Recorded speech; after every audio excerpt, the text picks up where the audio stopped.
I want to talk to you today about something that I see happening with so many women in their 60s and 70s. You're eating what feels like a healthy diet. You are trying. You're doing the right things. And yet your belly is still bigger than you want it to be. The inflammation is not going down. Foods that never used to bother you are suddenly creating reactions, and the weight just won't release. And here's the thing, some of the foods that you think are fine or even healthy may be quietly driving that inflammation and keeping your body stuck. And it's not your fault. Nobody told you about these foods. And today I'm going to. I'm Nagina Abdullah. I have a degree in molecular and cell biology from UC Berkeley. And today I want to share 5 foods that are secretly driving inflammation after 60. And for every single one, I'm going to tell you what to add instead, because this is never about removing or restricting. It's always about replacing with something even better and even tastier. And stay with me until the end, because I have a free gift for you. It's called the 3-Day Bloat Flush. It's a simple meal timing and spice guide designed to help you feel lighter by the weekend. I'll tell you exactly how to get it at the end. Before I get into the foods, I want to tell you about Anne Marie. Anne Marie was 69 when she came to me, and she was doing everything she knew how to do.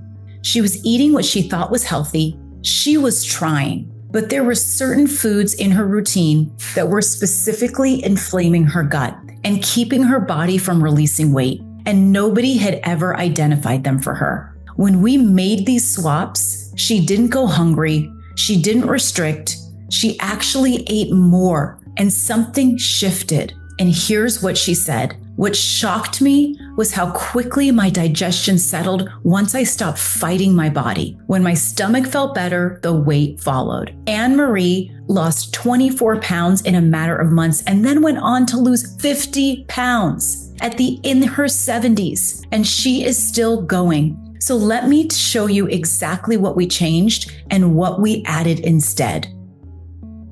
Now, I want to be clear about how I'm sharing this. For every food I mention, I'm immediately going to tell you what to add in its place, because that is always the goal. The first one, and this is the one that surprises women the most, is seed oils, canola oil, soybean oil, safflower oil, sunflower oil, vegetable oil. These are in almost every bottled salad dressing, every packaged food, so many restaurant meals, even the foods that are labeled as healthy. And here's what I want you to understand. Our bodies need a balance between 2 types of fats, omega-3s and omega-6s. Omega-3s reduce inflammation. Omega-6s, when we have too many of them, increase it. Now, most Americans have an imbalance of 16 omega-6s to 1 omega-3. And the balance should be more like 2 omega-6s to 1 omega-3. And that's why we see such inflammation and bloating.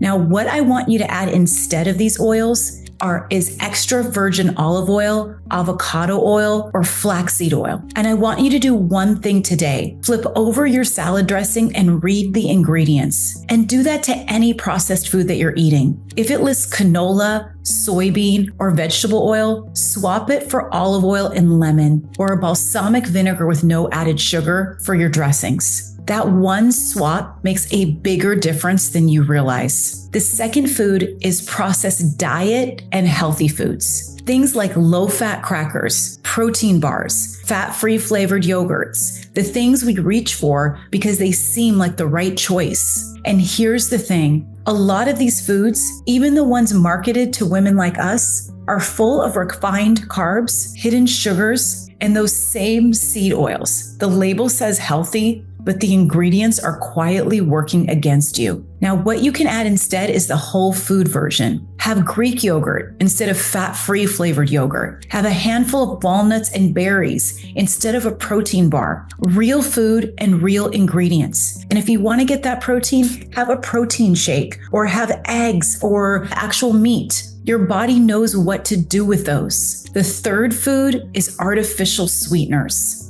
Diet sodas, sugar-free condiments, anything with aspartame or sucralose. Now, I know these seem like the safer choice versus sugar. So because they have no sugar, they must be better, right? But what I want you to know is that artificial sweeteners disrupt that beneficial bacteria in your gut, the same bacteria that regulate your inflammation and your blood sugar. After menopause, when those bacteria are already under pressure, this disruption is especially significant. Now, what you can add instead is cinnamon. Sprinkle of cinnamon, or even 1/8 of a teaspoon if you want to measure it, in your coffee or smoothie or on top of your fruit gives you natural sweetness, directly lowers blood sugar response, and is one of the most powerful anti-craving tools I know. And it tastes amazing. Now, if you're out and about and you're looking for a sweetener, definitely look for cinnamon first, but an alternative is stevia, and that is also hard to find, but it's better than the other sweeteners that I was mentioning that are artificial. Now, the fourth food that's inflammatory is hidden sugars in condiments: ketchup, bottled salad dressings, store-bought pasta sauces, teriyaki. Most of those have more added sugar than you would ever guess. And every gram of that sugar is driving the blood sugar spike and crash cycle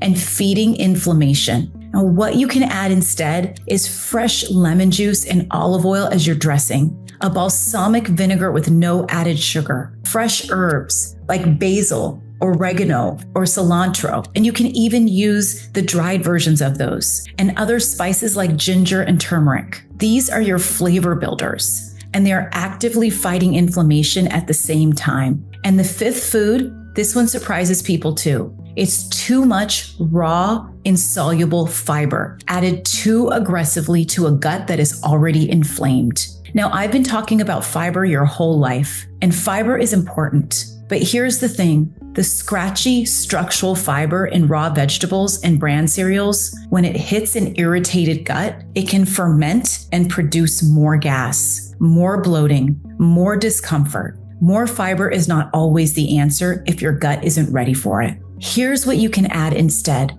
Have cooked vegetables, which your gut handles so much better, and chia seeds, hydrated in water, preferably overnight, but even for 10 minutes is great, because these are a soluble fiber that becomes a gel in your gut and soothes the lining rather than irritating it. 1 tablespoon of chia seeds a day is one of the most powerful gut healing additions that you can make. Now, these are regular chia seeds that haven't been hydrated. Let me show you the difference. So these ones are pretty small, and when you hydrate them, I hydrated these in water overnight, you can see how much of a gel-like substance they form. And this really helps with your gut to digest food and help it to go down easily, and also helps to push food through your gut so that you are digesting and allowing things to move at a nice pace. If this is helpful, if you're seeing why your belly isn't responding the way you expected, now your one action for today and that free gift that I promised you.